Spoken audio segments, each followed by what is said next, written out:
Et donc, Oui. Quand vous faites ça dans des maisons d'esclaves, vous poussez les gens à aller chaque fois à l'église, vous les fouettez. Vous vous retrouvez avec une population, parce que c'est des générations. Vous là, vous allez mettre au monde des enfants, ces enfants-là seront nés dans les plantations et ils ne connaîtront que la religion là. Ils ne connaîtront rien du tout de ce que vous avez ramené en Afrique. Ils ne connaîtront que la religion. Et cette religion-là, eux aussi vont donner d'autres enfants, ainsi de suite. Donc plusieurs générations vont se succéder uniquement dans la religion. Et bien ceux-là, quand ils sortent, quand l'esclavage est aboli, eh bien, tout ce qu'ils ont, c'est la religion. Et les églises représentaient les seuls endroits où ils se rassemblaient. Okay. Où ils se retrouvaient tous, parce que l'un était dans la plantation de un tel, dans la plantation de un tel, c'était dispersé. Et c'est quand ils partaient à l'église qu'ils se rassemblaient un peu. Ils se retrouvaient. Et donc, leur chant traditionnel qu'ils venaient avec en Afrique, eh bien, ils gardaient le même rythme, les mêmes mélodies, mais chantaient maintenant des trucs de Dieu. C'est ce qui a donné naissance au gospel. Donc, ça veut dire que le gospel, à l'origine, c'est des chants africains, des chants de louange. Alors ça, Mirek Mirel explique très bien. C'est des chants de louange africains, n'est-ce pas, des rythmes africains. Donc, attends, c'est quoi le nom que tu as donné? C'est quoi le nom que tu as donné, le gars qui explique ça bien? Je note tout. Kovi Rekmire ou Kovi Gomez. Kovi Gomez. Kovi okay. Avec C-O-O-V-I, espace Gomez, comme Gomez, avec Z à la fin, ou Rekmire, hein, R-E-K-H-M-I-R-E, quoi. Ok. Rekmire. Donc, sur YouTube, si tu tapes Tameri Sematawi, Tameri avec Tameri, avec Y, je pense, Sematawi, Sematawi, tel que c'était avec W, le oui là, okay. Sema, S-E-M-A-T-A. Eh bien, tu vas tomber sur la librairie Tameri Sematawi, c'est une librairie qui publie, donc qui fait des vidéos, des conférences de Kovi Rekmire et de plusieurs grands intellectuels, mais qui l'expliquent très bien. Donc, c'est là maintenant que ces gens-là vont commencer, n'est-ce pas, à chaque fois à s'émanciper, ainsi de suite. Et ce qui va arriver à ce moment-là, c'est quoi? Ce qui va arriver, c'est que une fois qu'ils sortent de la colonisation, ces gens-là commencent maintenant à se révolter, à essayer d'abandonner tout ce qui vient du colon. Et donc, d'où les gens tels que les Marcus Garvey vont commencer à parler de panafricanisme, ainsi de suite, depuis l'Amérique, ainsi de suite. Donc, une forme de retour aux sources. Ils se sont rendus compte qu'en fait, on a été coupé de la terre-mère. Et donc, certains vont vouloir maintenant essayer de ressusciter cet héritage qui leur venait d'Afrique. Ainsi de suite. Donc, parler du continent, vouloir y retourner, ainsi de suite. Mais ils avaient toujours la religion. Certains vont même quitter la religion. Mais, chez d'autres, étant incapables d'abandonner le christianisme, eh bien, ce qu'ils vont faire, comment faire quand tu crées un mouvement de noirs, voilà, pour tout ce qui est black power, ainsi de suite, mais sauf que tu es dans la religion du blanc et que tu ne connais rien d'autre à part ça. Eh bien, ils vont procéder donc à la négrification de la religion. C'est-à-dire, ils vont commencer à noircir les personnages bibliques. Donc, Jésus, le Black Jesus, ils vont créer le mouvement ce qu'ils appellent les Black Hebrews, les Hébreux noirs, donc la théorie des Black Hebrews, hein, Hébreux. Donc, si tu tapes les Black Hebrews, tu vas voir, il y a plein de trucs, ce sont des aliénés finis. Donc, les Black Hebrews qui disent que, voilà, les vrais Hébreux, en réalité, ce sont des Noirs, et à chaque fois, ils vont te citer souvent les Falachas de l'Éthiopie, mais en réalité, les Falachas de l'Éthiopie, en fait, c'est les Juifs éthiopiens, leur vrai nom, enfin, le nom, ils aiment pas trop eux-mêmes le nom Falacha, ils aiment plus le nom Beta Israël, comme ça ils aiment bien se faire appeler les Beta Israël. Mais en réalité, si tu dans le livre de Shlomo Sand qui s'intitule Comment le peuple juif fut inventé, ou l'invention du peuple juif, c'est comment le peuple juif fut inventé. Dans ce livre-là, il explique très bien que c'est une conversion tardive, hein, les Falachas se sont convertis très tardivement à la religion juive. Donc, ce n'est pas des juifs originels. De toute façon, on sait que les Éthiopiens, à l'origine, avaient été vitalistes. Et ils pratiquaient le culte du dieu Mahrem, avec M-A-H, Rem, R-E-M. Mahrem qui était identique ou presque au culte de l'Égypte ancienne, quoi. Aujourd'hui, tu les vois avec la plume de mat sur la tête, ainsi de suite. C'est vraiment ça. L'Éthiopie deviendra chrétienne avec, ça s'appelait même pas Éthiopie d'ailleurs à l'époque, Aksum deviendra chrétienne avec Ezana, hein, le roi Ezana, c'est un gamin de 14 ans qui s'est fait retourner la tête par Fomentus et puis Aesus, n'est-ce pas? Et puis aller en l'an 400, n'est-ce pas? 300, 400, je pense que c'est l'an 400 à peu près, en 400 après JC, il va décider finalement d'envoyer des militaires aller mater toutes les personnes qui pratiquaient le culte local, le culte ancestral du dieu Mahrem, pour imposer le christianisme à cause de Fomentus et puis Aesus, ainsi de suite. Donc, tu vois, donc c'est là où ils vont commencer maintenant, tout ce mouvement-là va naître, et plus tard, c'est là que viendra le mouvement Rastafari, ainsi de suite, toujours dans ce délire-là. D'ailleurs, excuse-moi de te couper. Élie Sélassié, tu vois. Voilà, parce que justement, tu parlais de Marcus Garvey, mais Marcus Garvey a été ce qu'on appelait le prophète noir, je crois, parce que c'est lui qui a un peu répandu la légende de Haïlé Sélassié, parce que lui-même, il était franc-maçon. En fait, eux, c'était franc-maçon.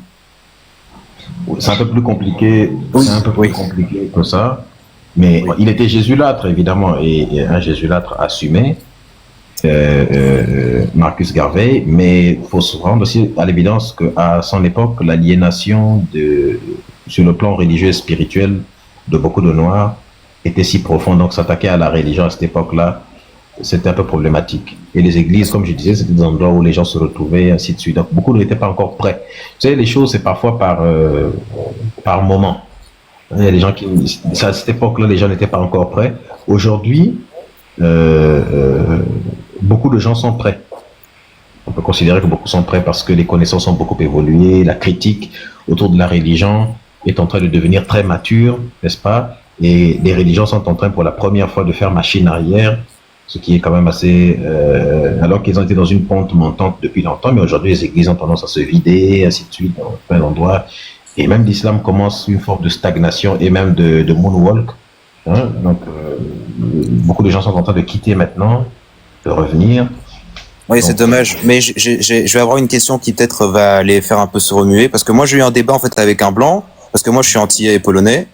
Et donc, j'ai pu voir en fait toutes les conneries qu'on nous balance justement depuis longtemps. Ça fait longtemps que j'ai déconstruit énormément de choses. Et dernièrement, je suis tombé sur un blanc justement qui me disait que les Noirs n'auraient jamais pu s'élever sans les blancs. Alors, j'ai essayé de prendre 3 heures pour lui expliquer que non. Il m'a dit que si. Je lui ai expliqué que juste rien que si on prend le fait que les maths qu'on peut retrouver des anciens vestiges au Congo il y a déjà 100 000 ans. Et je lui explique. Et après, on a même parlé du Sphinx au nez cassé, que c'était une preuve de falsification de l'histoire. Il m'a ri au nez avec sa meuf. Moi, j'aime bien ce genre de personnes-là, les avoir en débat. Parce que j'ai fait des débats comme ça avec des responsables qu'on appelle ça depuis Twitter, même ici sur TikTok d'ailleurs. Vous vous souvenez du débat avec The Convergent, un des responsables du Rassemblement National, depuis l'ancien Front National. J'aime bien débattre avec eux parce que je mets toujours un point d'honneur. Si ces gens-là me battent en débat, alors là, je quitte les réseaux parce que c'est facile à... Non, je te jure. Ça, c'est même plus un débat. Ils rient au nez parce qu'ils ne connaissent pas. Parce qu'ils ne connaissent pas. Mais quand on fait des débats avec eux, ce qu'il faut leur demander, c'est de sortir des preuves, des sources. Parce que tout ce que les Européens connaissent, ils l'ont eu de chez les Grecs.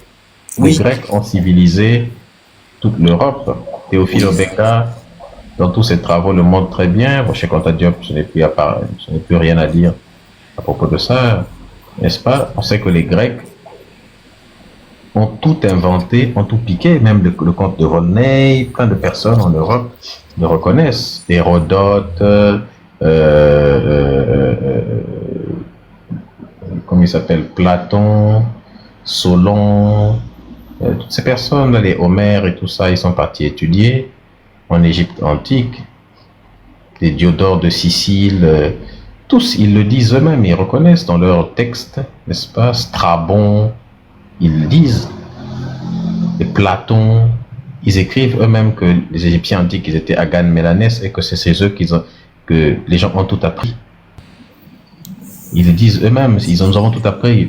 Pythagore a passé 22 ans à étudier en Égypte antique, l'autre Thalès, il a passé 13 ans là-bas, tous les autres ont passé du temps là-bas. Solon, il a appris là-bas, il revient, il devient le père de la démocratie, alors qu'il est parti apprendre ça. Il y a strict, en fait, tout a été inventé là-bas. Les mathématiques, comme tu as dit, c'est l'os d'Ishango, mais même avant l'os d'Ishango, il y avait déjà l'os de l'Ebombo, 40 000 ans, l'os d'Ishango, 20 000 ans, n'est-ce pas, 20 000, entre 20 000 et 25 000 ans, l'os d'Ishango, c'est le début des mathématiques, n'est-ce pas? Et on retrouve les traits qui sont représentés sur l'os d'Ishango en Égypte antique. C'est la première façon des Égyptiens à partir du Soudan, parce qu'on parle de civilisation égypto-nubienne. Donc on a retrouvé cette façon de noter avec des traits. Les premiers chiffres, les premiers 2, 3, 4, ainsi de suite, 9, on les retrouve là-bas. C'est-à-dire que tous les éléments, ça vient de là. Donc l'écriture est née. Hein, les études de Gunther Dreyer le démontrent. Les plus vieux systèmes d'écriture, n'est-ce pas, bien élaborés, c'est en Afrique, notamment. Donc c'est en Afrique qu'on les retrouve. À Abydos, ils ont retrouvé les plus vieilles traces d'hiéroglyphes. Donc, à chaque fois, ils essaient toujours de parler du croissant fertile. Bon, ça aussi, c'est une véritable arnaque qui prendrait du temps à démonter, ou alors de l'invention de l'orientalisme, n'est-ce pas, ou à chaque fois où ils essaient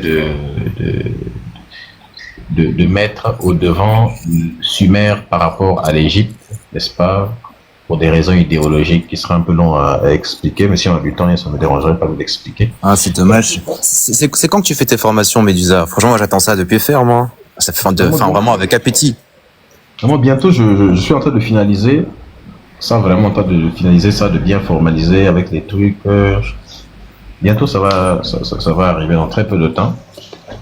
En très peu de temps, ça va arriver. Parce que ce qui ferait du bien, c'est de pouvoir enfin éduquer tous ces gens qui disent c'est pas les Suédois qui feraient ceci, cela, alors que t'as beau leur expliquer que le cerveau à tout le monde est rose, notre cerveau à tous est rose, on a tous les mêmes étapes de développement psychique. Ces gens-là comprennent pas que si ils avaient vécu tout ce qui a été fait, ils auraient été dans les mêmes situations. Ils te disent que non, le blanc savait déjà venir avec des fusils, machin, était déjà avancé, savait faire des trucs, alors que le blanc a juste dû survivre d'une autre manière en Occident. Et créer sa survie à lui.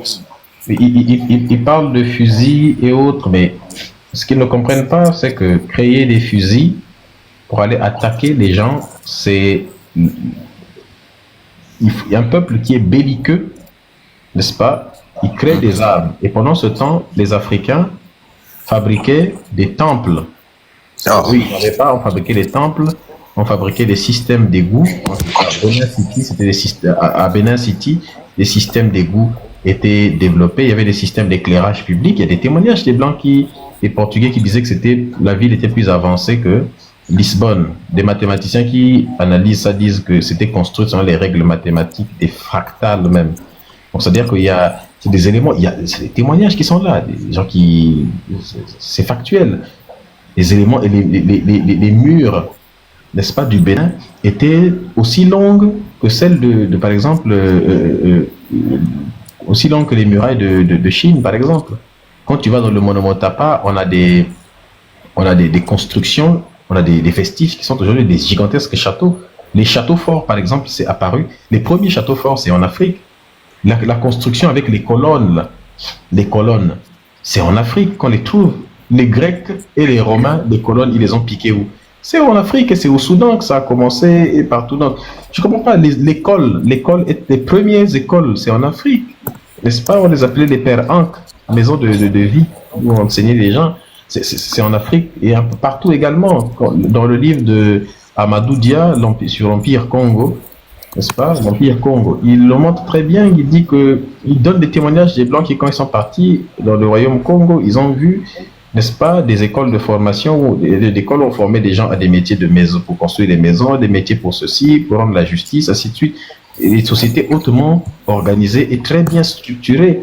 Donc, c'est des gens qui sont venus.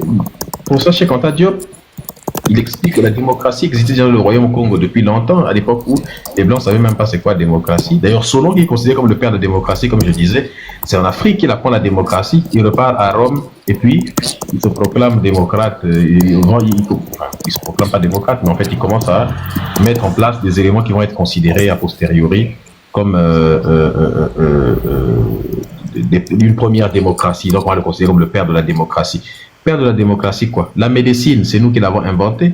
Lorsque Champollion a traduit les hiéroglyphes, il a montré qu'en fait, la plupart des traités de médecine de Hippocrate, qui est considéré comme le père de la médecine, en fait, ce sont des plagiats des travaux de Imhotep, le noir égyptien. C'est Imhotep, il a plagié les traités de médecine de Imhotep. Donc, c'est que du copier-coller que c'était. Donc, Hippocrate est un hypocrite, quelque part. Donc, tous les éléments sont là. Et les Égyptiens antiques, c'est des noirs. N'importe qui dit le contraire, on lui sort des preuves ADN, on lui sort des preuves de tous les domaines, n'est-ce pas? Sur tous les domaines, on lui sort les preuves, on le met en PLS directement et la personne ne pourra rien dire. Qu'est-ce que la personne va dire? Est-ce que tu es d'accord pour dire qu'aujourd'hui, alors si ça pose problème, tu me dis, mais moi je sais que avec toi on peut parler vrai. Tu vois, ces foutus médias qu'on peut appeler figures d'autorité, clairement, hein, ils ont fait un sacré boulot quand même pour qu'au final on garde en fait la même vision du système français aujourd'hui qui nous vend toujours les mêmes bêtises en fait. C'est un danger ça. C'est ce que Boaventura de Sousa Santos dénonce dans son livre qui s'intitule, enfin 2 livres très importants. Le premier c'est Épistémologie du Sud, justice contre l'épistémicide. Ça le là. Donc en anglais c'est Epistemology of the South, donc South Sud, hein, Justice Against Epistémicide. Mais la version en français, le sous-titre là ils ont marmaillé, donc ils ont mis épistémologie du Sud, très bien. Maintenant le sous-titre qui dit Justice Against Epistemicide, donc justice contre l'épistémicide. En français, les gens qui ont traduit ça ont mis mouvement citoyen contre, ça y est où est le livre en question, bon, c'est un peu loin là-bas. Mouvement citoyen contre, je sais pas quoi là. Le sous-titre a été très mal traduit. Il y a toujours, à chaque fois il y a des trucs qui m'étonnent. Les Français sont si malhonnêtes que, au lieu d'écrire simplement Justice Against Epistémicide, en français c'est justice contre l'épistémicide. Tape sur l'internet, tu vas voir, il y a écrit mouvement citoyen contre les libertés, je sais pas quoi là, c'est parti. Je dis, c'est dingue, même un sous-titre comme ça. Oui, donc ce livre-là l'explique très bien. Il y a aussi le livre The End of the Cognitive Empire, la fin de l'empire cognitif. Il y a aussi le livre de Webb Dubois, Les âmes du peuple noir. Il y a aussi le livre de Magali Besson, c'est quoi déjà le titre? J'ai oublié Magali Besson. Elle a beaucoup écrit sur ça, n'est-ce pas? J'ai oublié juste le titre de son livre. Il y a aussi un livre qu'il faut lire qui s'appelle Le Contrat racial, un livre qui est paru en 1998, je pense, qui est resté intraduit jusqu'en 2021. Les maisons d'édition françaises ne voulaient pas traduire ça. Il a fallu qu'un Sénégalais qui s'appelle Webster, je ne sais pas quoi Ndiaye, là il y a Ndiaye dans son nom, mais c'est Webster, le livre que j'ai partagé d'ailleurs dans le groupe Telegram. Webster, il s'appelle, un activiste sur Internet qui est tombé sur ça, qui a dit mais c'est une pépite ce truc là, pourquoi c'est pas traduit?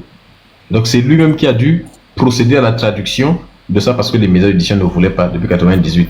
Le contrat racial, bon, déjà que le terme, mais c'est un vrai lot là, hein, et ça développe ce concept là d'épistémicide également. J'ai même partagé quelques pages de ça, je pense. Dans la première page du livre, dès que tu ouvres, tu sens déjà qu'il y a un truc incroyable. Attends un peu, je vais vérifier. Si je te lis la première page même du livre, tu vas voir toi-même que... Même là déjà. Ça serait incroyable. De toute façon, là, j'ai tout noté, là, déjà. Ah, il nous faudrait vraiment un post où on a vraiment tous les livres à la suite. Oui, dans le groupe Telegram, j'ai déjà partagé près de 2000 livres, 2060 et quelques livres dans le groupe Telegram. Mettez le lien dans les commentaires, s'il vous plaît, les amis. Ah ouais, s'il vous plaît, les gars. Voilà, donc pour répondre à ta question, donc c'est dans tous ces livres-là que je te cite, là sont des livres qui traitent d'une notion très importante. Il y a aussi Fricker. Hein. Fricker, elle est très... c'est elle qui a introduit le concept de injustice épistémique, hein, n'est-ce pas? Donc, en fait, ces livres-là que je t'ai cités développent un concept qui est celui de l'épistémicide, celui de l'injustice épistémique, si tu veux. En fait, il y a 2 types d'injustices épistémiques. Il y a ce qu'on appelle des injustices testimoniales et puis des injustices herméneutiques. Mais c'est un peu compliqué si je rentre dans l'explication. Mais en gros, ce qu'il faut comprendre, c'est que il existe un impérialisme sur le plan des idées, un impérialisme cognitif. Hein? C'est-à-dire que il y a une colonisation. Les gens, quand on parle de colonisation, ils voient la colonisation économique, la colonisation politique, mais très peu de personnes se rendent compte qu'il existe une véritable colonisation des savoirs. Hein? Il y a un impérialisme sur le plan des savoirs. La colonisation des savoirs, c'est quand on occulte, hein, on invisibilise les formes de connaissances, les formes de savoir qu'on ne veut pas, n'est-ce pas, qui tendraient à remettre en question la domination d'un groupe sur un autre. Alors le groupe qui se considère comme entre guillemets dominant, n'est-ce pas, va invisibiliser toutes les autres formes de connaissances qui ne lui plaisent pas, pour faire ce que je pourrais appeler l'impérialisme, le triomphalisme d'idées, hein, l'impérialisme donc cognitif, l'impérialisme des savoirs. Et donc dans ce système-là, les études qui sont produites par des groupes qui sont considérés comme subordonnés, par exemple, c'est-à-dire que les groupes qui sont considérés comme entre guillemets dominés, eh bien, vont être sous-estimés, vont être banalisés, vont être invisibilisés, vont être écartés ou au pire même récupérés, et on va se les attribuer, n'est-ce pas, se attribuer les lauriers. Et donc, sans, n'est-ce pas, citer la source de ça, d'où est-ce que ça vient, ainsi de suite. Et donc, on va nier les formes de connaissance. Et dans cette injustice épistémique également, ça revient aussi à nier à d'autres peuples, des peuples à qui on a déjà collé des a priori de racisme, n'est-ce pas, on les a déjà traités de singes, de ceci, et donc, avant d'aller de la colonisation, on arrive sur place, on se rend compte que les mecs, ils sont très évolués. Qu'est-ce qu'on fait? On fait sauter, par exemple, ils ont cassé Benin City, on fait sauter à la dynamite, n'est-ce pas, tous leurs vestiges, comme ils ont brisé, ils ont cassé, on vole tous leurs éléments de connaissance, n'est-ce pas, quand tu vois, quand tu pars au British Museum, il y a beaucoup de personnes quand ils partent au British Museum, ou au musée du Quai Branly, n'est-ce pas, en France, et l'autre musée là, que nous appelons les maisons de recel, ils se disent, mais attends, vous dites que les Noirs n'ont rien inventé, mais tout ça, tous ces épées là, tous ces produits là, mais ça dit que pour inventer tous ces trucs là, les trônes, les trucs, tout ça là, mais c'est du fer, ça, c'est du cuivre, c'est de l'or, c'est tout ça là. Mais il a fallu que ces gens-là extraient des matières premières du sous-sol, qu'ils le transforment et qu'ils fabriquent des trucs. Mais pourquoi vous leur dites que si nous les Blancs n'étaient pas venus, vous n'auriez jamais su exploiter vos matières premières? Les matières premières, les trucs que l'on voit là, c'est pas avec les matières premières, c'est vous qui les avez appris à extraire du fer et à les faire fondre. C'est vous qui, dans l'empire du Ghana, dans l'empire du Monomotapa, ainsi de suite, dans le Monomotapa, on a retrouvé 4000 sites dans lesquels on extrayait tous ces genres de minerais. Est-ce que c'est vous qui leur avez appris ça? Et donc ces injustices-là, donc pour poursuivre ces injustices, donc c'est des trucs vraiment, quand tu débats avec eux, il faut leur sortir ça. Hein, on a les bateaux, mais dans They Came Before Columbus, de Christophe Colomb, on montre que Aboubakri II avait déjà fabriqué des bateaux qui étaient partis jusqu'en Amérique. Il y a des témoignages de Christophe Colomb qui témoignent d'avoir vu des bateaux, n'est-ce pas, des Africains qui quittaient les côtes. Aboubakri II. Ok. Oui, c'était le frère de Mansa Moussa. Aboubakri II. Ok. Incroyable. Le frère de Mansa Moussa. Incroyable. Qui est considéré comme le roi le plus riche de tous les temps, hein, l'homme le plus riche de toute la planète, de tous les temps d'ailleurs même. Mais en fait, c'est pas tant, beaucoup de gens disent l'homme le plus riche, mais en fait, Mansa Moussa, c'était son royaume qui était le royaume le plus riche, parce que l'or ne lui appartenait pas uniquement à lui-même, mais pourquoi il s'est converti à l'islam, après il est parti faire Atalakou à la Mecque, il est parti donner, distribuer l'or. Il a tellement distribué de l'or en route qu'il a fait chuter le cours de l'or pendant 10 ans, et il a dû racheter lui-même l'or qu'il a distribué à tout le monde pour stabiliser le cours de l'or. Là, la puissance de l'Afrique à l'époque. Et les Blancs à cette époque-là, ils connaissent l'or, c'était l'alpha et l'oméga pour eux. Nous, on s'asseyait sur l'or comme ça. Même les Arabes, le Soudan, ils disaient que les Soudanais avaient tellement d'or que, n'est-ce pas, les prisonniers, les captifs de guerre, ils les enchaînaient dans les pieds avec de l'or. Ils fabriquaient des chaînes en or pour les enchaîner. Ça, c'est les Arabes qui disaient ça. Ils appelaient ça Blad el Soudan. Donc, c'est-à-dire que c'est des trucs. Hein? Mais après, quand tu regardes la dynastie des Kandake, des femmes qui régnaient à la tête de l'État. Nous, les Blancs, on vous apportez, mais chez nous, des femmes régnaient à la tête de l'État. à tête d'État. Et vous castez. Quand tu lis le livre de Amuna Ngoninba, par exemple, qui s'intitule L'excision aux langues sources d'une pratique eurasiatique, te montre que les femmes étaient. L'excision est une pratique eurasiatique, européenne et eurasiatique. Ça venait de l'Europe où on excisait des femmes depuis la Grèce antique.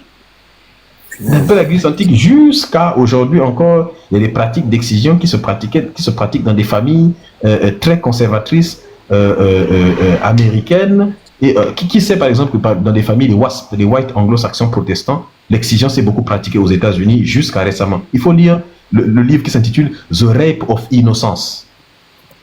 Le viol de l'innocence. The Rape of Innocence. Un livre un peu rare à trouver, mais qu'on peut trouver. La dernière fois que j'avais visité, j'avais pu trouver ça. C'est un livre qui est devenu très rare parce qu'on n'aime pas trop ce genre de livre-là. The Rape of Innocence. Ouais, une femme blanche qui a été excisée, blanche, hein, elle a été excisée, une blanche d'une famille américaine plus blanche, il n'y en a pas. Elle a été excisée, n'est-ce pas, aux États-Unis, et elle révèle que c'est une pratique qui existe dans des familles blanches états-uniennes depuis longtemps, qui leur vient depuis l'Angleterre, depuis les traditions européennes. Mais ça, on n'en parle jamais.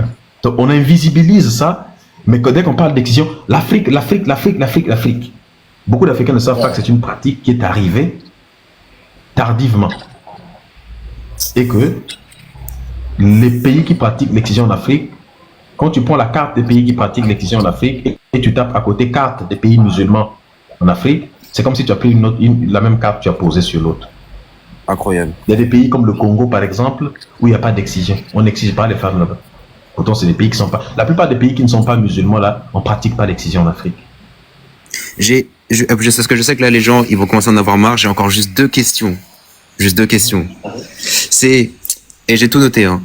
Le complot quand on parle des Khazars, alors. Parce que, tu vois, les Juifs, il y a tout un fouillis autour de ça. Et déjà, c'est bien qu'on ait pu vraiment éloigner, du coup, les Noirs de ça. Et du coup, c'est quoi le complot, en fait, entre les Khazars et les Juifs et l'élite aujourd'hui, en fait? C'est du vrai? C'est du bullshit?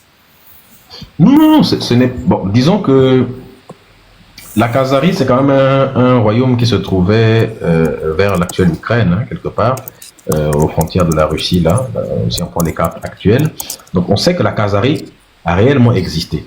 Ça, c'est un fait. Et que les Khazars, beaucoup de Khazars, n'est-ce pas, après la destruction de leur royaume, se sont retrouvés un peu avadrouillés dans tous les sens. Et beaucoup se sont convertis, n'est-ce pas, au judaïsme. Ce qui fait que la plupart des Juifs que vous voyez aujourd'hui, en fait, ce ne sont pas des gens qui sont originaires de la zone, comment on appelle ça, ne sont pas des sémites d'origine, si je puis dire, mais pour la plupart sont des gens qui sont originaires de l'Europe de l'Ouest, qu'on appelle les Ashkénazes, hein, n'est-ce pas, par différence avec les séfarades, qui sont des juifs de l'Afrique du Nord. Et donc, beaucoup de ces Khazars, n'est-ce pas, se sont retrouvés, sont convertis au judaïsme, mais après ils ont été assimilés aux juifs, ils ont pris les pratiques et tout en même temps. Et ce qui fait que la plupart d'entre eux ont des noms, n'est-ce pas? Quand tu vois Benjamin Netanyahou, c'est pas son vrai nom, il s'appelle pas Netanyahou. J'ai oublié son nom de famille. Mais si vous tapez sur Internet, vous allez trouver leur véritable nom. Benny Gantz, il s'appelle pas Benny Gantz, n'est-ce pas? Il a un autre nom qui est beaucoup plus juif. Golda Meir s'appelle pas Golda Meir. Elle s'appelle Golda Mabovitch, par exemple. Ok. Elle s'appelle Golda Mabovitch. On appelle Golda Meir. L'autre là, comment il s'appelle? Itzhak Herzog, par exemple, c'est pas son vrai nom. Itzhak Rabin, c'est pas son vrai nom. C'est Itzhak, j'ai quelque chose comme ça là, j'ai oublié. C'est pas Rabin, mais en tout cas, c'est des noms de l'Europe, d'Europe de l'Est. Ils ont tout changé en fait. L'autre là, celui-là, celui qui a donné au Mossad carrément sa structure d'aujourd'hui, Moshe Dayan. Moshe Dayan, il ne s'appelait pas Moshe Dayan, il avait Moshe avec un nom de l'Europe de l'Est. Vous pouvez trouver leur nom, c'est juste que j'oublie leur nom, tout ça. J'ai juste retenu celui de Mabovitch, n'est-ce pas? Mais c'est avec des trucs comme ça. Ils ont tous judaïsé leur nom. Mais comment ils ont infiltré l'élite alors de l'Europe? Comment ils ont infiltré l'élite de l'Europe ou des États-Unis? J'ai pas compris. Alors c'est un processus qui a été un peu long parce que faut savoir que lorsque leur temple a été, parce que vous savez, ils n'ont jamais gagné aucune guerre, hein. Enfin, un peu rarement, il y en a quelques-unes qui ont un peu gagné un peu l'autre là, mais c'est un peu compliqué. Et ils n'ont jamais gagné aucune véritable guerre comme ça, n'est-ce pas? Toutes leurs guerres qu'ils ont gagnées sont des guerres fictives, qui se trouvent dans le récit fictif de la Bible. Mais en réalité, lorsqu'ils ont été complètement, parce qu'ils ont été matés par les Babyloniens, ils ont été matés par les Assyriens, ils ont été matés par les Perses. Les Perses, ils ont été matés par les Égyptiens à l'époque. Hein, on se souvient de l'expédition de par exemple, des gens comme Menkaperre Djibouti-Messou, hein, n'est-ce pas, ou bien Toutmosis III, ou bien Amenhotep III, c'est pas, je pense, qui sont partis. Est-ce que c'est Amenhotep même? Parce que oui, Toutmosis III, oui, Toutmosis III, c'est Menkaperre Djibouti-Messou. L'autre, là, j'oublie son nom. Je crois que c'est Ramsès III et puis Toutmosis, n'est-ce pas? Je crois qu'ils ont beaucoup occupé, qui ont maté un peu ces peuples-là qu'on appelait les Apirous à l'époque, qui venaient les Hébreux après. Mais même après ça, les Arabes aussi, ils les ont matés. Les Ottomans plus tard, n'est-ce pas, pareil, ont dominé là-bas. Et après les Romains, les Grecs, évidemment, vont dominer cette zone-là bien avant, notamment ce qui entraînera la révolte des Maccabées, d'où viendra le mot Maccabée d'ailleurs même. Hein, chez les Juifs, puis après les Romains vont venir détruire, donc comme ils disent, d'abord les Babyloniens vont détruire le temple, puis après les Grecs vont venir faire la même chose, les Romains aussi vont venir détruire le temple, les destructions dont il restera seulement un mur, hein, le mur des lamentations, là où ils partent coller leur front là, n'est-ce pas? Et puis après les Arabes, quand ils vont venir, vont carrément venir construire une mosquée sur comment on appelle ça, sur là où il y avait le mur de lamentation. Maintenant, à cause de ces guerres, ces destructions, ainsi de suite, beaucoup de Juifs vont fuir. Certains vont se retrouver en exil, n'est-ce pas? Et donc, et les Juifs qui sont retrouvés en exil et les Khazars qui se sont convertis, n'est-ce pas, au judaïsme, vont se retrouver en Europe. Alors, au départ, ils vont subir des pogroms, hein, c'est l'antisémitisme le plus violent, n'est-ce pas? Donc, ils vont être très antisémites, les Européens, ils vont pas, parce que les Juifs, ils ont un look aussi qui est très facilement reconnaissable, n'est-ce pas? Ils gardent la barbe, ils portent des chapeaux avec des trucs qui pendent dans tous les sens, n'est-ce pas? Ils ont un look qui est très, quand tu vois un Juif orthodoxe, il n'est pas plus facile à reconnaître. C'est un peu comme un musulman, quand il s'habille, on le reconnaît plus facilement, quoi.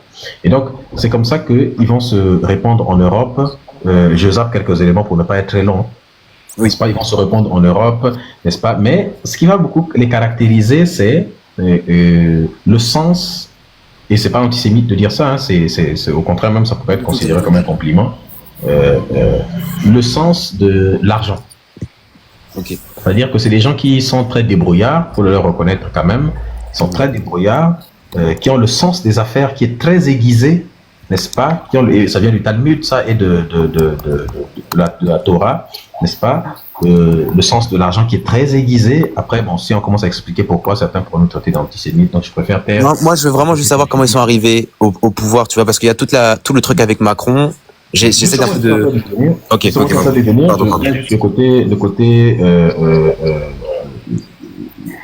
Le côté oui. talmudique et le côté plutôt, comment on appelle ça, de la Torah, toraïque, n'est-ce pas?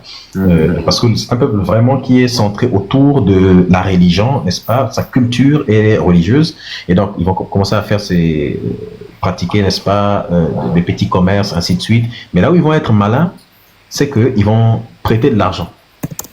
Hein? N'est-ce pas? Ils vont prêter de l'argent et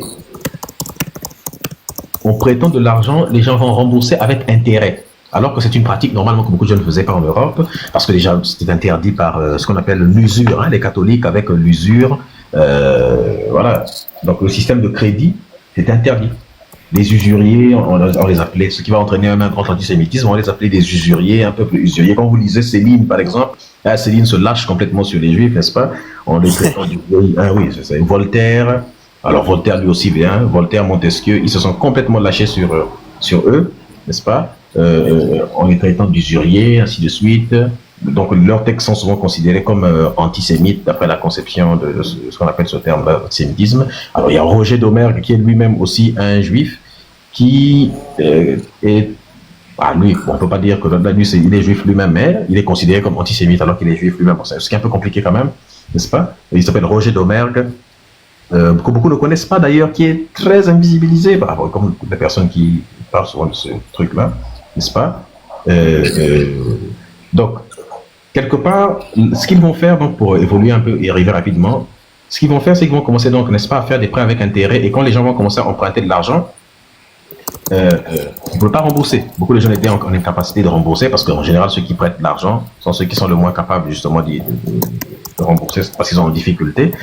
Et ils devaient donner une garantie. Il faut des garanties. Je te prêtais de l'argent, d'accord, mais la garantie, si tu n'arrives pas à me rembourser, c'est quoi que tu vas faire? D'abord, tu rembourses avec intérêt, mais si les intérêts s'accumulent, tu n'arrives pas, qu'est-ce que tu peux hypothéquer? Par exemple, je mets ma terre en garantie. Voici les papiers de ma terre. Si je n'arrive pas à payer, je vais payer, t'inquiète. Mais si je n'arrive pas à payer, je vais prendre ma terre. La personne n'arrive pas à payer, les intérêts s'accumulent, s'accumulent. La personne se retrouve avec 14 fois, à payer 14 fois la somme qu'il avait pris, 30 fois, 50 fois la somme qu'il avait pris. Il n'a pas d'argent, le mec. Et puis, allez, bon. C'est comme ça que les Juifs se retrouvent propriétaires terriens alors qu'ils n'avaient pas de terre à l'origine. C'est-à-dire qu'ils ont commencé à avoir des terres.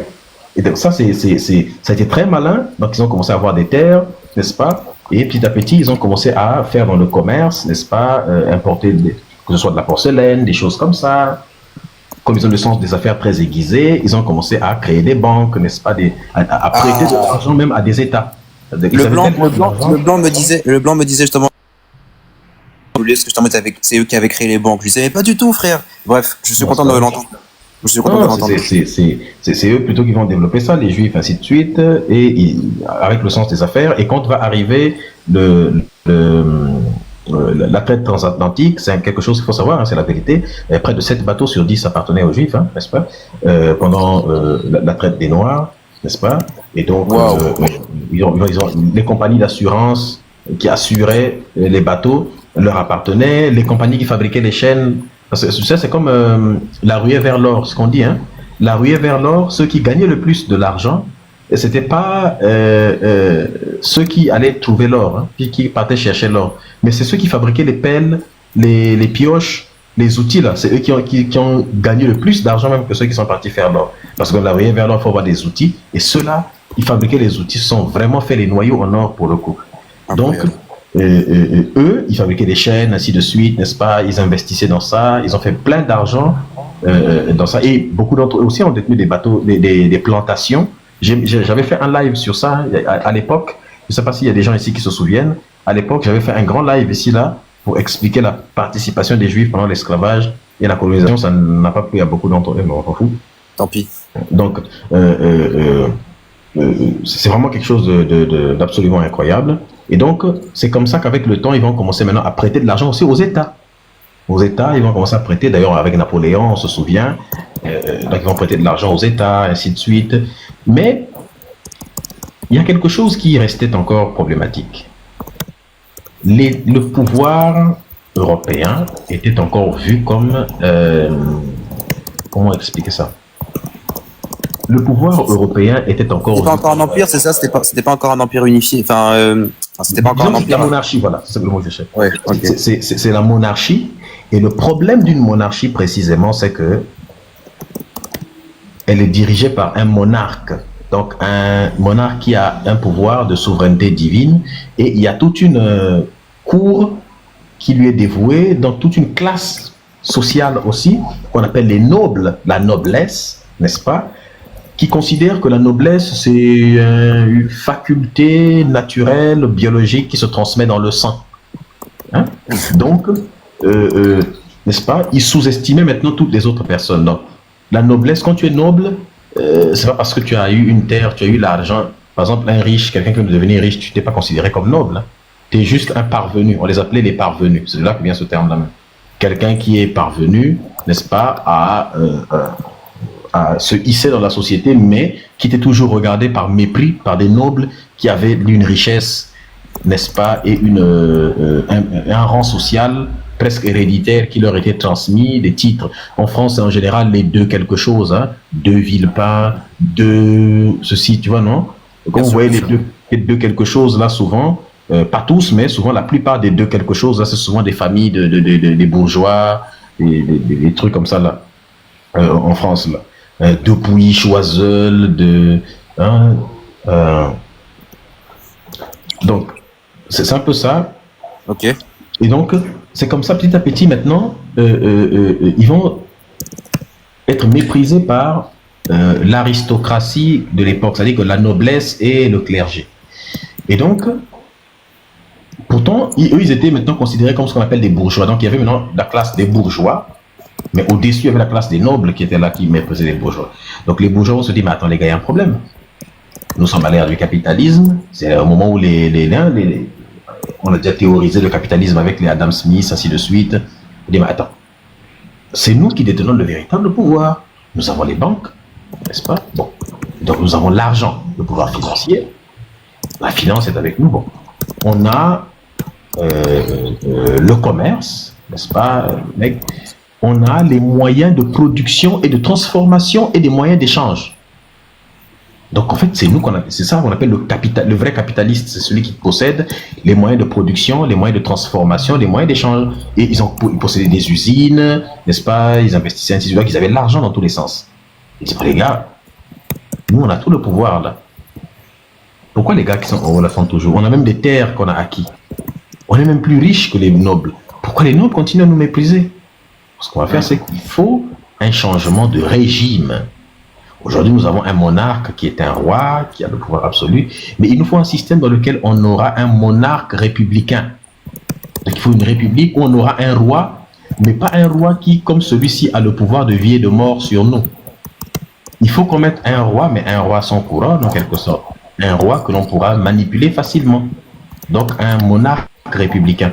Donc, il faut un système, d'où l'arrivée maintenant de ce qu'on appelle la monarchie républicaine. Donc, la République. Donc, on va passer un format de l'État, du format de la monarchie à la République. Pour ça. Et pour ça, il fallait fomenter, parce que la Révolution française, on l'enseigne pas souvent très bien, hein, on enseigne juste ce qu'il faut savoir, mais en vrai, ce qu'on ne dit pas, c'est que la Révolution française a été pensée, a été réfléchie dans des cercles maçonniques, n'est-ce pas? Et que elle a été provoquée, hein. C'est quelque chose qui a été voulu, n'est-ce pas? Le peuple a été manipulé. On pense souvent que c'est le peuple qui est descendu, c'est pas le peuple. C'est des élites, enfin, des élites qui sont réunies, qui ont tout fait pour pousser le peuple à le retourner contre. C'est une révolution colorée, si vous voulez, la Révolution française. Hein, c'est l'une des premières révolutions colorées en France. Hein, une fausse révolution, quelque part, où le peuple pensait faire quelque chose. Parce que Louis XVI, à l'origine, ne devait pas être guillotiné, mais après, c'est parti en couille. Notamment aussi à l'origine, il ne devait pas être guillotiné, mais après, il s'est fait guillotiner symboliquement, n'est-ce pas, pour montrer que voilà, on décapite, non pas le roi, mais on décapite la royauté, n'est-ce pas, en tant que tel. Et donc, tout ça, ça a été réfléchi dans les cercles maçonniques, et la franc-maçonnerie, on sait que c'est, en gros, comment créer un système dans lequel la pensée du monde juive va fonctionner, hein, n'est-ce pas, mais sans être juif. La vision du monde avec nous on va avoir plus de personnes dedans, mais sans être juifs. Et bien, on crée un système, n'est-ce pas, des cercles de ce genre-là, qui sont allés faire la franc-maçonnerie, qui fonctionne sous la cabale juive, hein, pour ceux qui connaissent, n'est-ce pas, ceux qui ont étudié la franc-maçonnerie, ça fonctionne, au bout du bout, c'est la cabale juive qui est là, la mystique juive. La cabale juive, si vous voulez, c'est la mystique juive, c'est qu'il y a des gens qui considèrent, si vous voulez, que lorsque Moïse était venu sur le mont Sinaï, c'est un mythe, bon, il pense que c'est vrai, sur le mont Sinaï, n'est-ce pas, Dieu lui a transmis des enseignements. Et sauf que pendant que leur Dieu lui transmettait des enseignements, certains enseignements étaient transmis oralement.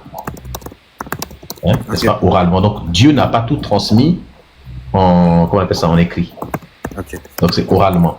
Et donc, ce serait transmis de bouche à oreille de Moïse aux autres, donc de rabbin en rabbin, n'est-ce pas? Donc les rabbins détiendraient des connaissances, et c'est ça qui a donné, n'est-ce pas, quelque part aussi, des rédactions de la tradition talmudique. Hein. Le Talmud contiendrait ses sagesses, ses enseignements, et ainsi de suite, et qu'il y en a d'autres qui se transmettent, n'est-ce pas, de manière très, très, très occulte et très cachée. Ok.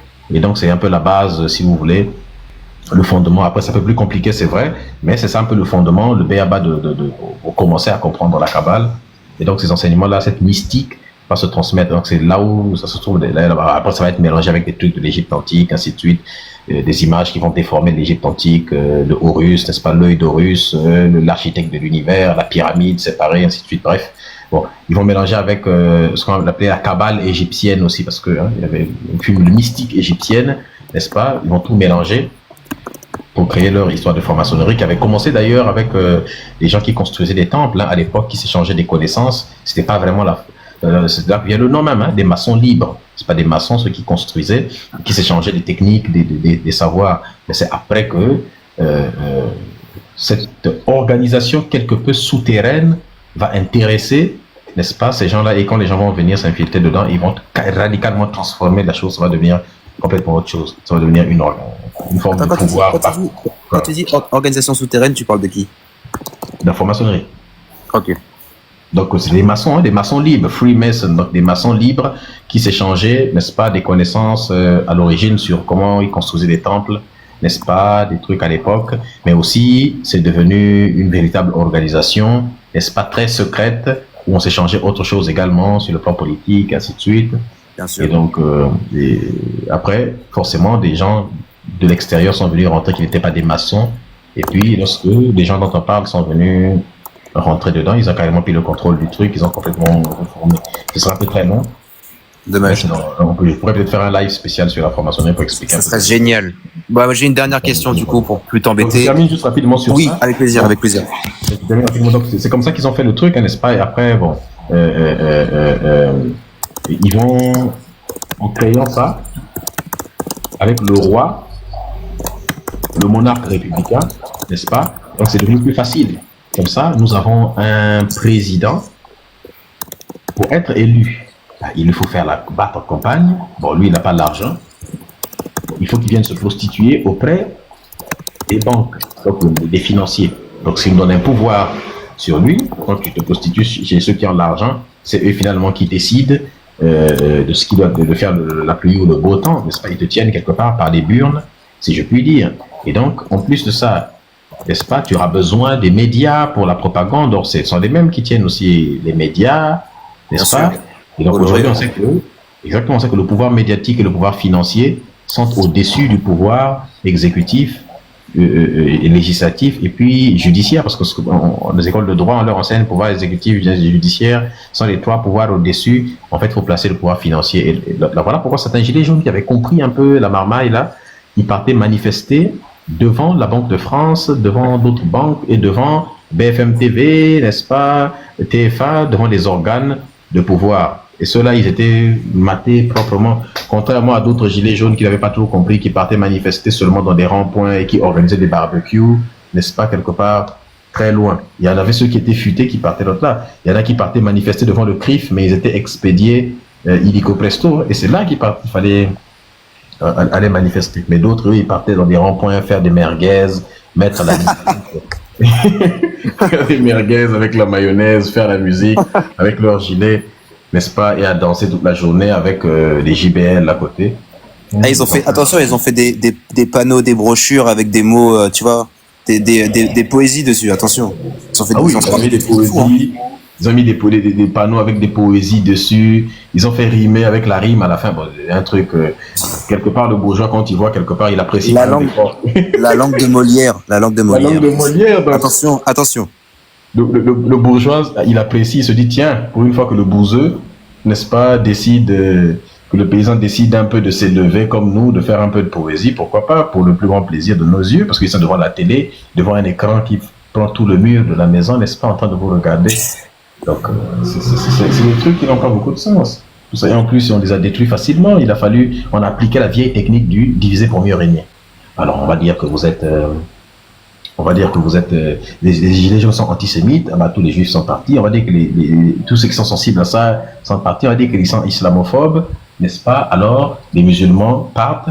On va dire que les gilets jaunes sont contre l'Union européenne, n'est-ce pas? Ils veulent le Frexit.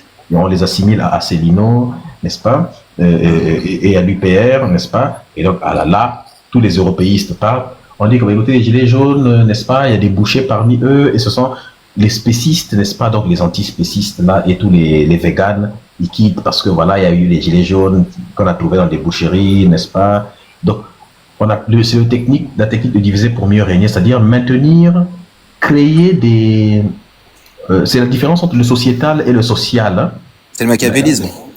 Hein? Le machiavélisme. Du machiavélisme, c'est-à-dire Machiavel, quoi, Bien sûr. qui l'explique depuis très longtemps dans Le Prince et dans d'autres de ses œuvres. C'est la vieille technique. Et donc c'est là, maintenir donc des luttes horizontales pour empêcher la lutte verticale. Parce que donc les luttes horizontales, c'est la différence entre le sociétal et le social. Le sociétal, c'est les luttes un peu périphériques, horizontales, hommes-femmes, je sais pas, les gens qui perdent du temps, comme des trucs hommes-femmes, n'est-ce pas La guerre des sexes. Ça a été bien joué, ça. Hein. Ils ont été forts avec ça. Ils ont bien joué ça. Ah oui, masculiniste versus féministe, écologiste versus pas écologiste, viandard versus vegan, n'est-ce pas, spéciste versus antispéciste, n'est-ce pas. Donc des petits trucs comme ça, pour ou contre les éoliennes, des choses comme ça, c'est des luttes horizontales qui maintiennent des petites fractures dans la société pour segmenter, donc fracturer la société, l'empêcher et jouer sur ça au cas où il y aurait une révolte. Une cohésion, parce que la plus grande peur du politique, c'est quoi? C'est une lutte horizontale. C'est que le peuple lève les yeux vers le ciel et puis qu'ils disent, c'est qui les oiseaux qui sont sur l'arbre et qui me chient dessus, n'est-ce pas? Et donc ils vont voir, c'est des politiciens, donc il y a une petite élite dessus. Donc la plus grande peur de l'élite qui est au pouvoir, c'est le soulèvement populaire. C'est la plus grande crainte de n'importe quel politicien, c'est le soulèvement populaire. Regarde Madagascar. Au moment où je te parle, le président André Rajoelina, il a fui, hein. Le G s'appelle Rajoelina, donc c'était pas déjà bien parti pour lui.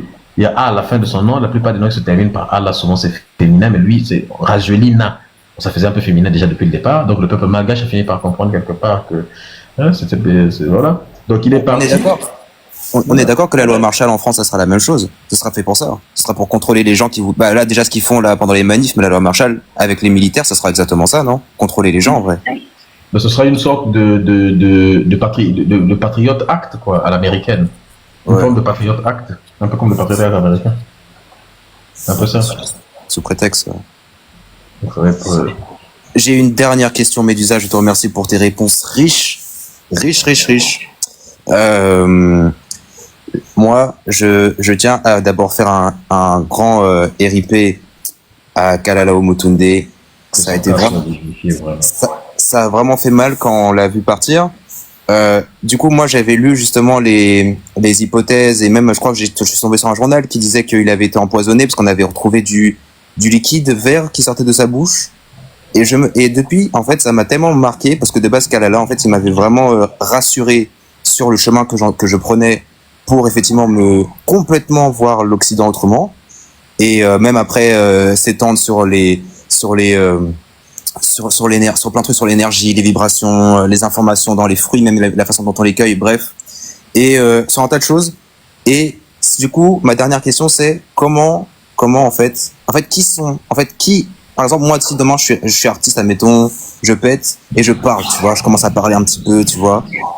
En fait, de qui je vais devoir me protéger, en fait, ou du moins, même si je meurs, nique sa mère, mais au moins savoir qui va me viser, en fait, qui je dois identifier, tu vois, qui je dois clairement identifier. Parce que je sais que... À qui tu dois t'identifier, c'est ça? Qui je dois identifier comme menace, tu vois, si jamais je parle, tu vois, à haute échelle, tu vois. Ah, qui doit être désigné comme menace? Par exemple, Kalala, qui l'aurait dû voir comme menace, tu vois? Parce que forcément, hein, moi je pense je pense qu'on a voulu le tuer. Non, ça c'est un fait. Ça c'est un fait. À chaque fois qu'un noir essaie d'aller au sommet, il se fait systématiquement pragmatiser. Aujourd'hui, il y a tellement de techniques pour supprimer quelqu'un. Il y a des on peut par exemple, on peut utiliser de la scopolamine par exemple, qui est une espèce de substance qui, quand tu l'ingères, on peut te faire tout ce que, donc on peut dresser quelqu'un, on peut envoyer quelqu'un aller commettre un attentat par exemple, un assassinat sur une personne, n'est-ce pas? Et puis beaucoup de médias utilisent souvent ça, hein. Il y a beaucoup de substances chimiques comme ça qui créent ce qu'on appelle de la soumission, on appelle ça la soumission chimique, n'est-ce pas? On peut te faire à peu près tout et tu vas obéir, n'est-ce pas? Donc la plupart des attentats que vous voyez souvent, c'est des false flags, hein, des trucs comme ça. Ils sont organisés, on est d'accord. C'est des éléments qui sont organisés et c'est des personnes qui après ne savent pas trop ce qu'ils étaient là, ce qu'ils faisaient là, Mais après, on peut aussi utiliser des substances très indétectables, hein. Il y a des poisons indétectables, même les Oui, plus mais grands laboratoires du monde auraient du mal à détecter. Donc, empoisonner des gens comme Nusere Kalala Motunde avec des trucs comme ça, je pense que c'est pas impossible, hein, c'est faisable. parce que, en fait, Elisa, excuse-moi de te couper, parce que je suis à 4% de batterie. En fait, je sais que, par exemple, aux Antilles, vu que lui, il était beaucoup aux Antilles, je sais qu'il y a une mafia. Alors, c'est chiant de parler de ça, mais je vais faire vite. Je sais qu'il y a une mafia, par exemple, une mafia juive. Je sais que, à ce qui paraît, alors tu me corrigeras si j'ai tort, c'est pas là-dessus, et sur le fait qu'il y a une mafia béquée. Et bref, en fait, qui on doit voir de l'œil des tueurs, tu vois, qui on doit voir comme des tueurs, tu vois, qui on doit mettre, à part les médias français, enfin, les gens qui sont derrière les médias français, l'élite française, ça on connaît, mais qui on doit mettre après eux, ou à côté d'eux, tu vois, si on met sur leur front danger, on met qui?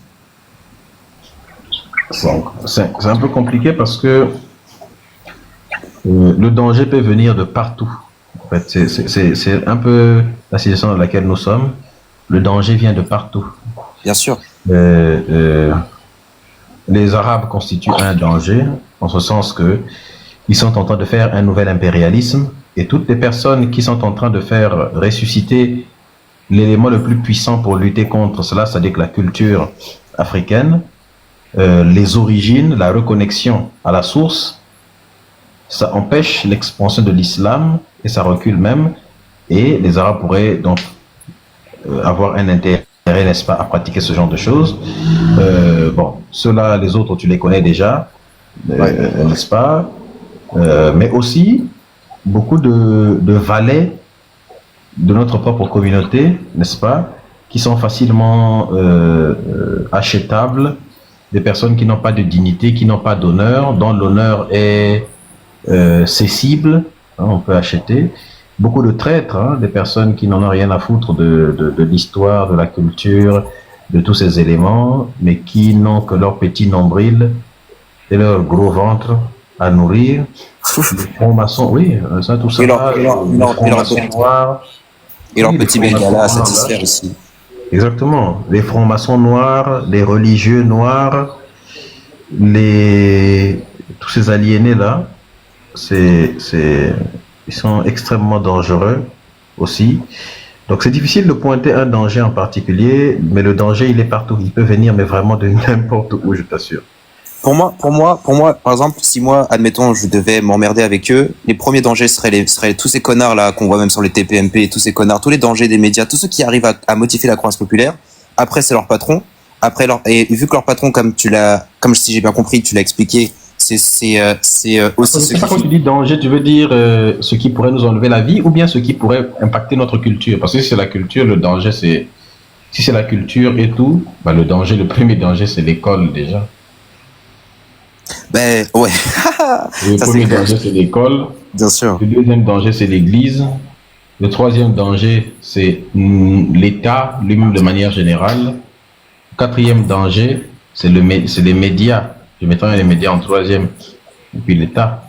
Ce sont les quatre choses qui ont beaucoup d'influence sur tout ce qui n'est pas de la famille et tout ça. Donc l'école, on commence, comment il s'appelle, Joseph Kizerbo le dit très bien. Hein, quand tu prends son livre À quand l'Afrique, aussi Histoire de l'Afrique noire, il t'explique très clairement que, il dit, dès le début de notre formation, il dit, on nous a appris que nos ancêtres étaient les Gaulois. Et donc, ce qui fait que dès le début de notre formation, nous avons été déformés. C'est incroyable. Dès le début de notre formation, on nous a déformés. Il a raison de dire ça. On nous a déformés dès le début de notre formation. Donc, le problème, c'est comment faire pour ne pas être déformé. Donc, il faut réformer totalement le système éducatif. Marcus Garvey a fait beaucoup de propositions là-bas sur la question de l'école. Donc, ce qui est très important, de s'inspirer de ça. De l'école de Garvey, comme on dit, n'est-ce pas? Ce modèle-là, vraiment, c'est extrêmement important. Et qu'il faut réformer le système éducatif, comme ça, là, et enseigner déjà les médounes étières, tout ça, toutes ces connaissances que je dis là, normalement, un enfant qui arrive, n'est-ce pas, au lycée, devrait déjà être une véritable bête sur la question de tous les savoirs des Noirs, là, devrait être incollable. Donc, je vais mettre les enfants des Blancs en PLS à chaque prise de parole, notamment. Ah. Vraiment. Est-ce C'est que, le projet que nous avons à long terme, former des écoles comme ça. est-ce que Bob Marley, quand il a appelé son label Tough Gong, c'était pour humilier Marcus Garvey ou c'était vraiment parce que Marcus Garvey avait mal fini? Bon, je pense pas. Parce qu'il y a ça aussi, hein. Ça, ils font ça bien, les humiliations publiques. Moi, je pense que, par exemple, Puff Daddy, même si c'est un salopard, et c'est pour ça qu'il faut bien choisir ses idoles. Par exemple, Puff Daddy, on l'a exécuté publiquement, donc moi j'appelle ça comme ça, mais c'est pas le terme. Mais en gros, on l'a mis au devant de la scène, on a dit, ouais, lui, pointez-le du doigt, même s'il nous a bien servi, nous, en tant que hauts dignitaires qui s'étons bien vidés dans ces soirées, etc. C'est comme R. Kelly, c'est-à-dire que ils font tous ça, mais sauf que ceux qui sont les Noirs là, c'est eux qu'on va sacrifier maintenant, et c'est vraiment mauvais de faire des choses comme ça. C'est-à-dire que ceci dit, cette phrase-là pourrait me créer des problèmes. Tapotez, s'il vous plaît, sécurisez le live. En fait, beaucoup vont se retrouver quelque part offerts en sacrifice quelque part, quoi. Alors qu'ils sont nombreux à faire ça. Mais on va prendre, comment il s'appelle, Attends, est-ce que on le rend public, et en général, c'est pour dissimuler tous les autres. Tu vas prendre pour tous les autres. C'est R. Kelly également. Et les quelques rares fois où on en attrape un, tel que Jeffrey Epstein, il se fait suicider proprement en prison directement. Voilà, il se fait Tiger Woods. Tu vois. En fait, chaque fois qu'un noir essaye de monter, il faut trouver un moyen de le descendre. N'est-ce pas? Donc actuellement, on commence à parler de Jay-Z. Et comme la communauté noire sont souvent des gens aussi qui sont très dans ça, et donc c'est eux-mêmes aussi qui participent à ce lynchage collectif, les gens ne réfléchissent pas beaucoup. Quand vous prenez la fameuse communauté dont on parlait, beaucoup de membres de cette communauté-là sont impliqués dans ça. N'est-ce pas? Mais regardez la liste de Epstein. Récemment, comme par hasard, les gens voulaient publier la liste d'Epstein. Le gouvernement Trump a bloqué ça. Trump, combien de fois il a dit qu'il voulait, quand je serai au pouvoir, je vais faire publier la liste d'Epstein, ainsi de suite. Même Elon Musk s'est retourné contre lui. C'est faux. On lui dit, mais donc toi aussi tu es dedans là-bas. Il va finir son mandat, vous allez voir. Le mandat de Trump va finir. La liste de Epstein ne sera pas dévoilée. Est-ce que Kanye West, il a eu, parce qu'à un moment, il a été, à la fin, c'était complètement fucked up, le truc de nazisme, etc. Parce que, en fait, quand je dis ça, c'était le truc de la haine, combien même s'il avait été réel, j'aurais compris son message du fait de dire, ouais, on se fout tellement de la gueule des Noirs, par exemple, comme avait dit Dieudonné, on fait une échelle de la souffrance entre l'esclavage et l'autre événement, là, quand on a tué tous les juifs, j'ai plus le mot parce que je vais aller vite. Shoah. Mais, la Shoah. Mais, et justement, on fait une échelle du truc, de la souffrance, etc. Et du coup, Kanye West, au départ, il avait bien commencé son discours. Il avait commencé à dire, justement, il a commencé à faire, même s'il avait dit que les vrais noirs sont juifs, donc ça, c'était une connerie. Mais au départ, c'était bien parti. Après, du coup, il a dit un tas de conneries. Est-ce que il a été humilié ou est-ce que il était juste fou? Non, je ne pense pas qu'il soit fou en tant que tel. C'est un peu compliqué avec Kanye West aussi. Compliqué, hein. Il est possible qu'il ait fait ça parce que quand on est au sommet aussi, il faut créer des scandales à chaque fois pour se maintenir au-dessus. Donc il est possible qu'il ait fait ça dans la logique parce qu'il m'a énervé. Parce que Kanye aussi, oui, parce qu'il faut faire des scandales à chaque fois pour tenter de se maintenir au sommet. Parce que Kanye West, beaucoup l'applaudit pour les choses qu'il a dit au sujet des Juifs. Mais très peu de personnes se souviennent que c'est le même Kanye West qui a dit que 400 ans d'esclavage, c'est un choix. C'est une idiotie, ça. Donc, il est en train de disculper. Et beaucoup de gens disaient, ouais, il a raison. He is right. Voilà, vous avez 400 ans d'esclavage, c'est un choix. C'est un choix. On te met à la place de nos ancêtres en train de vivre les choses là. C'est pas un choix. Quand on est en état de servitude, c'est pas du tout un choix. Il a été obligé de le dire, c'est pas possible. Parce qu'après, il s'est excusé quand même. Hein. Quand des Noirs sont venus le dire ça sur un plateau, il s'est excusé. Oui, il s'est excusé parce que beaucoup sont retournés. Mais après, bon, quand tu sais, on t'excuse après, les excuses. C'est comme quand tu as versé de l'eau, tu as pissé, tu peux plus y ramasser. Bon, dernière question. Est-ce que c'est vrai que Napoléon a été repoussé par des éléphants en Afrique? Par des éléphants. Ouais, une armée d'éléphants. Que justement une armée africaine avait réussi à dompter. Mais je crois que c'est dans des archives, hein. Même ChatGPT m'avait dit que c'était pas faux. Disons, on parle du même Napoléon. Ah, je sais. Après, tu vois, je suis pas assez calé en histoire comme toi, tu vois, mais. Non, Napoléon, Napoléon, si tu veux réellement connaître Napoléon, il faut lire le livre de Claude Ribes qui s'intitule Le crime de Napoléon. C'est le meilleur livre sur Napoléon. D'accord. Claude Ribes, j'ai fait un live ici, là, sur ça, sur le livre. Quand j'avais fini de lire le livre en question, j'ai fait un live ici, là, je ne sais pas s'il y a des gens qui se souviennent. Il a été, mais Napoléon, c'est Haïti l'a ridiculisé. Mais Claude Ribes montre tout le visage de Napoléon que les gens ne montrent pas. Le vrai Napoléon. Celui qui cramait les bébés dans des fours. Celui qui... Ah oui, il fait des trucs terribles. Celui qui était aussi, comme Christophe Colomb, qui mangeait les gens. Organisait des partouzes, mais il ne faisait que regarder parce qu'il ne pouvait pas, parce que s'il ne se levait pas, n'est-ce pas? Celui qui avait raté, n'est-ce pas, tous ces trucs dans l'armée, qu'il avait les assiettes à l'armée, on a eu pitié de lui, parce qu'il était un raté, donc il avait les assiettes. Il s'est même fait virer de l'armée, aussi même du poste où il avait les assiettes, tellement il était incompétent. Hein? Ouais. Son vrai nom, c'est Buonaparte. Son vrai nom, tout ça, c'est Buonaparte. Donc il est d'origine italienne, hein, donc de la Corse. On sait que les Corses viennent des Italiens. Son vrai nom, c'est même pas un vrai français. Mais donc il y avait une armée, il y a eu une armée avec des éléphants à un moment. Bon, cette histoire-là n'est pas... Oui, certifiée.